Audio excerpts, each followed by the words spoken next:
Well, the S&P 500 is getting pretty close to that 1625 level that I predicted back on April 1st. How did I get to that level?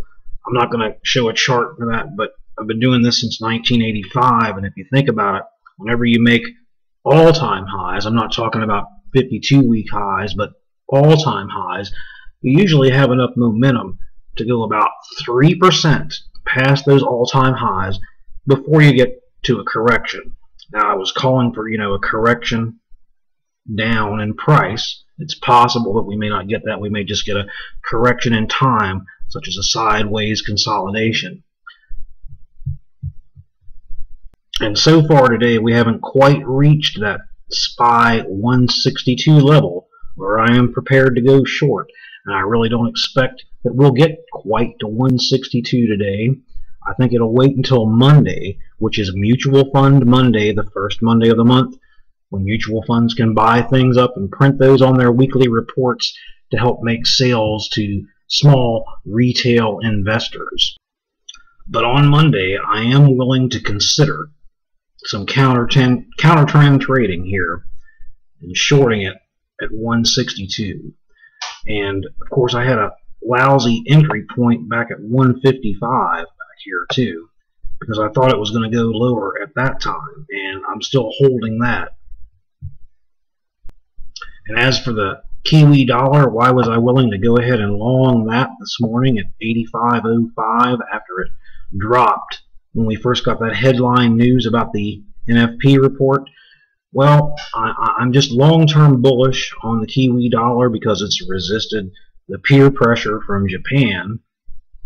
The Royal Bank of New Zealand has refused to lower its interest rates, and I think that that should be bullish for the Kiwi dollar. So I went long at 85.05 and mitigated that risk in case I was wrong with a stop at 84.70. And so far I'm up about 40 pips on that intraday here, and I'm willing to go ahead and tighten my stop instead of having my stop at 84.70. I'm willing to go with about a 40-point trailing stop or a 35 pip trailing stop, which would take me at this point to break even. And on a side note here about the velocity of money, where's all this QE going? It's certainly not going into the velocity of money, which is just a fancy term for loan growth. Loan growth has been plummeting ever since QE has started back here in 2008. And that's because velocity of money really just measures loan growth from mom and pop banks, and QE really doesn't go to mom and pop banks. It goes to the broker dealers. And here is a list of your broker dealers. Number one being Goldman Sachs. You've also got JP Morgan, and of course you've also got China, HSBC, Hong Kong, Shanghai Securities. And the question is, who are their customers? Well, here's a general list of some of their customers.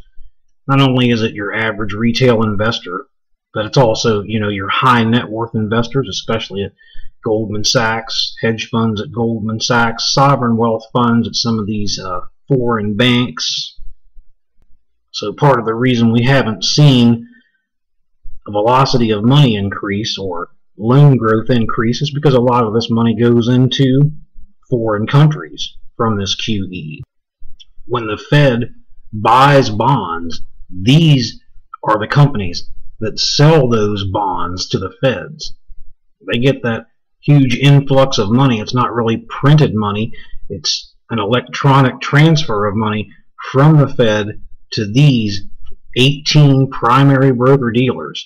And their customers are the ones who determine the flow, not so much the velocity of that money, which is why we don't see so much loan growth in mom and pop banks.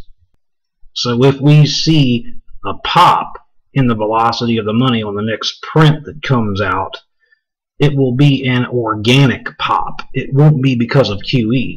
It will be because possibly there's been more loans for homeowners, home loans. But anyway, for the immediate term, I'm still watching 162, which again, I still think we're going to wait till Monday to get to that 162 level.